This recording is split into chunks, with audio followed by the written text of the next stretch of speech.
And for today's video, lumabas si Inday.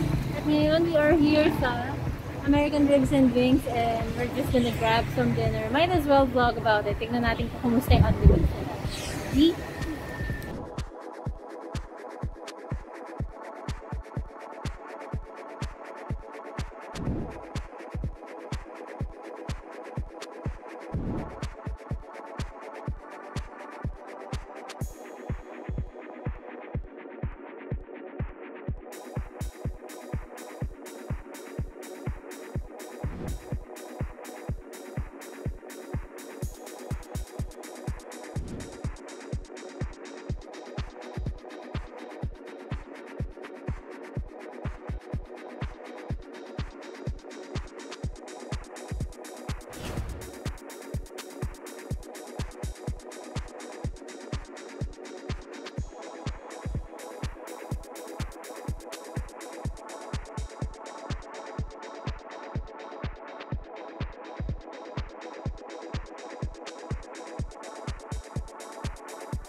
Ay, kamusta yung no rice diet mo? Pwede na no rice eh. Ako yung magra-rice ngayon. Hindi, magra-rice ako konti. Pero hindi na mag-a-add din rice.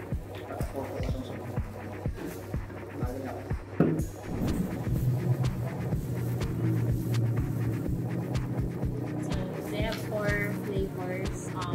We're having fiery buffalo. There's garlic parmesan. Ano pa yung isa?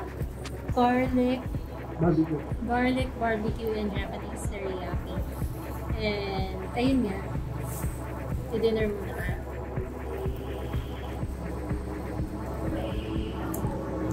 Nakaanghang lang. Fiery nga. Fiery nga siya. Fiery. Walang dip. Wala silang dip. Pansin ko walang dip. Doon mo ba? Tatanong ko pa kung meron din. Pero like, tignan naman natin yung garlic parm nila. There's a way to eat chicken wings na ganito. To debone it. Like, kunin mo yung parang may isa-snap ka din sa pagkakuha mo ng buto dito sa isang vlog. May isa-snap ka. It's like, mukhang na siya pa rin.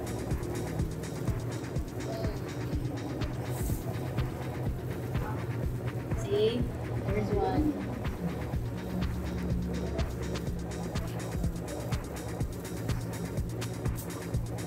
Here is the other one. And then you're left with an all meat chicken. Goodness.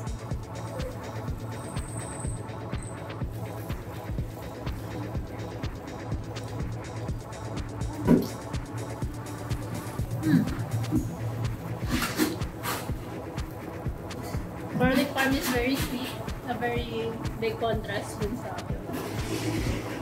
spicy with fiery buffalo.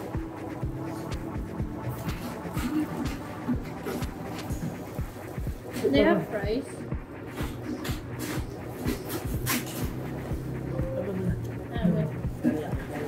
Masarap po kayo.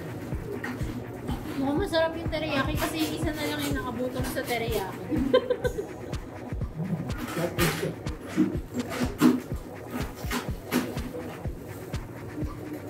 So they have like a lot of flavors to choose from. Parang 1, 2, 3, 4. Mga around 12.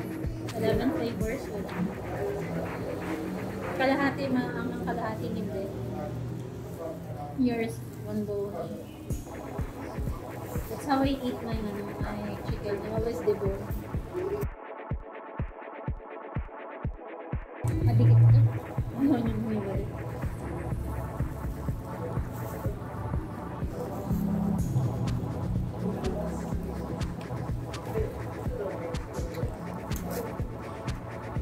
Very soy forward.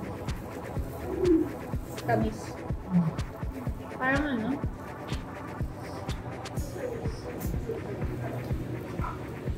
Mas malapit sa Korean. Ng Japanese. Kasi ba?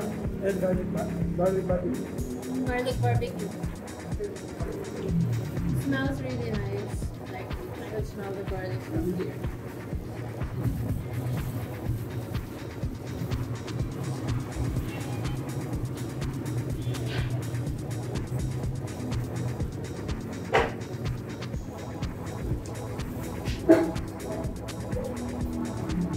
Ayaw niya kung wala. Hindi ko malibo ng maayos.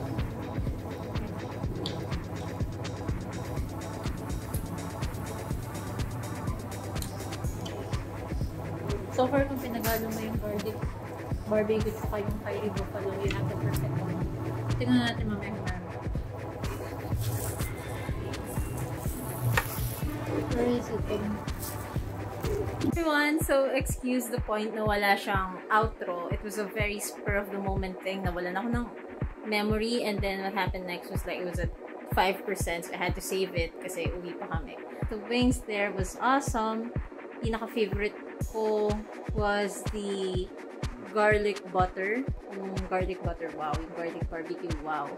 As we ate, after that clip, we still ate a couple of things. We had garlic barbecue, garlic butter, and a bit more of the garlic parm. Everything that has garlic. Tsaka syempre yung Japanese teriyaki, which honestly tasted more like a Korean chicken instead of a very Japanese thing. Very soy forward. And for the price ng 349, I guess, for the only, na may kasamang only rice, only fries. Or was it? I forgot if it was only yung fries. But I'm pretty sure only yung rice.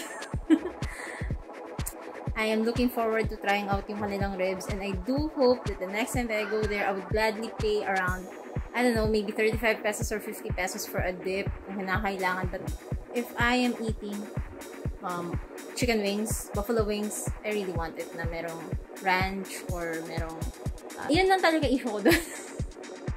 The fiery buffalo, hindi ko kinaya. Didn't order it again because like I have a low spice tolerance. And yeah, I guess that's it. Thank you guys so much for watching NTV Next Tries Vlogging, and I will see you guys in the next video. Bye!